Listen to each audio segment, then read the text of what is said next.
Hello. Hello Gulshan. Hi hello Gulshan. Hello hello.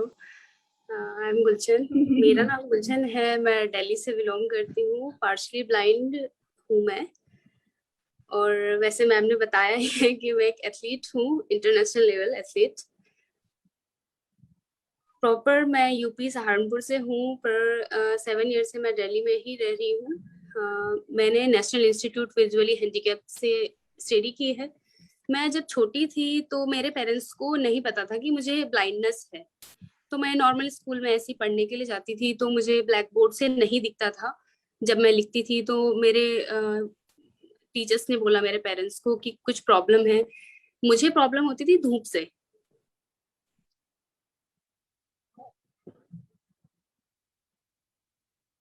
Think we've lost her, Natasha. I think I think we should just give it a few seconds. Maybe we'll be back to her. Oh, she's come back. She's come back. She got bumped off. No, she had got bumped off, Natasha. She's just come back. I think so. I just saw her come back in and the Zoom. There she is. Yeah. Yes. Hi, Gulshan. I think गुलशन की आवाज mute है। गुलशन आप mute पे okay okay. मतलब मेरे parents को पता ही नहीं था कि मैं मतलब मुझे ब्लाइंडनेस है। जब मेरे टीचर से पता चला, फिर भी मैं मतलब 6-7 तक मैं नॉर्मल स्कूल में जाती थी। फिर मुझे ज़्यादा प्रॉब्लम होने लगी तो उन्होंने मुझे विजुअली हैंडीकैप स्कूल में डाला, जो देहरादून में स्कूल है। National institute for the visually handicap एक स्कूल है, वहाँ पे उन्होंने मुझे डाला।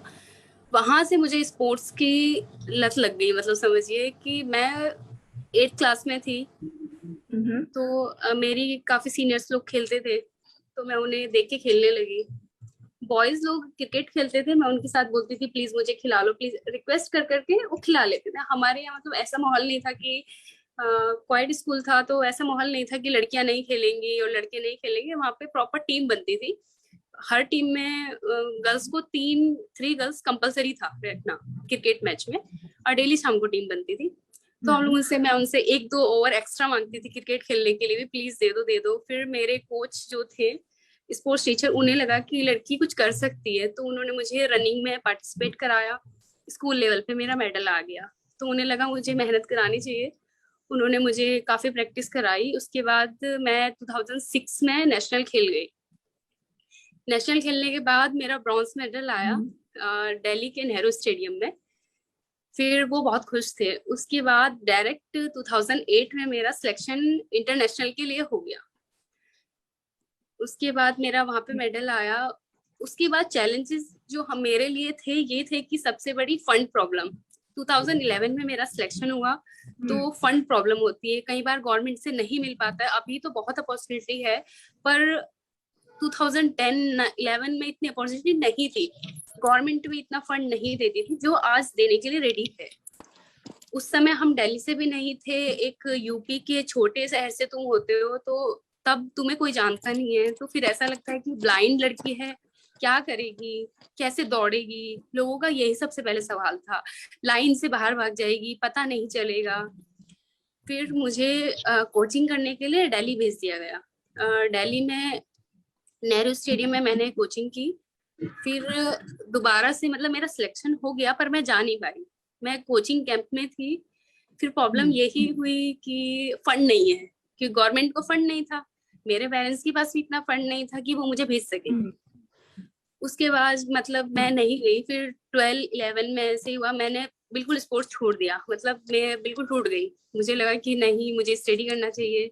मैंने 1 साल का गैप किया इंटरनेशनल खेलने के लिए, कि प्रैक्टिस करनी है। क्योंकि जब आप किसी एक काम को करते हो तो बहुत लगन के साथ करना पड़ता है, अगर आपको उसमें कुछ हासिल करना है तो, चाहे वो स्टडी हो या कोई भी काम हो, पूरी लगन के साथ करना पड़ता है। ये है कि सुबह प्रैक्टिस करनी है तो फिर बॉडी को रिकवरी करने के लिए रेस्ट चाहिए। फिर शाम को प्रैक्टिस करनी है तो खाना भी अच्छा चाहिए, नींद अच्छी चाहिए। तो मैंने स्टडी का गैप किया 1 साल, पर फिर मैं टूट गई बिल्कुल, कि मैं जा नहीं पाई। मतलब मेरे पास फंड नहीं हुआ, ये सारी प्रॉब्लम हुई थोड़ी सी। फिर उसके बाद 2014 में मैं दिल्ली यूनिवर्सिटी में आ गई, मतलब मेरा एडमिशन हो गया मिरांडा हाउस में, वो मैं स्पोर्ट्स कोटे से मेरे को एडमिशन मिल गया। फिर मैंने दोबारा कोशिश की स्पोर्ट्स करने की, मैं अपने वहीं पे प्रैक्टिस करती थी, मतलब जब मैं कॉलेज में थी मिरांडा हाउस में, तो वहीं पे प्रैक्टिस करती थी। मेरे कॉलेज से स्टेडियम 20 किलोमीटर 20 किलोमीटर दूर था, तो मेरे लिए बहुत मुश्किल था वहां जाना और कॉलेज की क्लासेस अटेंड करना। फिर मुझे ऐसा लगता था मैं कॉलेज में मतलब मार्क्स नहीं आएंगे तो मुझे हॉस्टल नहीं मिलेगा, फिर मैं दिल्ली में कहाँ रहूंगी। सबसे बड़ा इशू ये था। फैमिली को भी ये था कि बाहर नहीं रहना है, पीजी में नहीं रहना है। मेरा नाम है सही सही। हेलो, क्या गुलशन आप हाँ जी गुलशन। फिर यही प्रॉब्लम हुआ। फिर मेरा एक फ्रेंड था, मतलब अभी वो भी एथलीट है, ओलंपिक खेल चुका है, तो उसने मुझे काफी सपोर्ट किया। तो वो सेंट स्टीफन में था, तो मुझे प्रैक्टिस करने के लिए अपने साथ बुलाता था, तो मैं जाती थी अपने यहाँ से। तो बोलता था कि इतनी दूर नहीं आ सकती तो यहाँ पे आ। फिर उसके बाद मेरे को स्कॉलरशिप मिलने लगी, तो फिर मुझे होने लगा कि चलो ठीक है, मेरे को पेरेंट्स से इतना पैसे देने की जरूरत नहीं है, पेरेंट्स को ठीक है वो मेरी फीस भर रहे हैं, ये है मतलब। फिर चारों तरफ का सोचना पड़ता है कि हाँ मेरे और ब्रदर सिस्टर भी है, उनको भी अच्छी स्टडी देनी है, तो सबके बारे में सोचना पड़ता है। जब तुम एक फैमिली में बहुत सारे मेंबर होते हैं, मतलब मेरी हम 5 सिस्टर हैं और 2 ब्रदर हैं, और कोई भी मतलब सिर्फ मेरे फादर ही थे।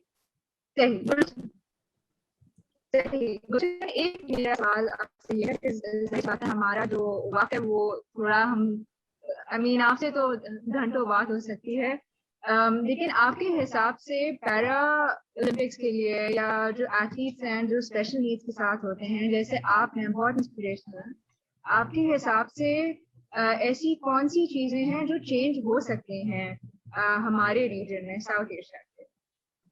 साउथ एशियन में मेनली तो ये है कि हमें लोगों को जागरूक करना पड़ेगा। लोग जागरूक नहीं हैं, उन्हें आजकल फिर भी थोड़ा लोग जागरूक हो गए हैं। जब हम कोई जागरूक होता है किसी चीज के बारे में, तभी वो उस चीज को सुनने के बारे में इच्छुक होता है।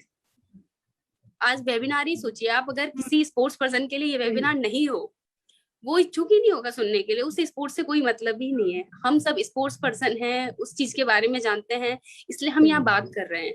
जब तक हम जागरूक नहीं करेंगे, लोगों को इच्छुक नहीं करेंगे, वो उससे आगे नहीं आ पाएगा। और लोगों का प्रॉब्लम है सबसे ज्यादा फंड प्रॉब्लम। लोग आगे बढ़ना चाहते हैं तो उनके पास फंड का सबसे बड़ा प्रॉब्लम है एथलीट्स के पास, क्योंकि उनको प्रॉपर अच्छा शूज चाहिए पहनने के लिए, अच्छा खाने के लिए चाहिए। सबसे इम्पोर्टेंट उनका डाइट है। अगर उन्हें यही नहीं मिलेगा तो वो आगे नहीं बढ़ पाएंगे।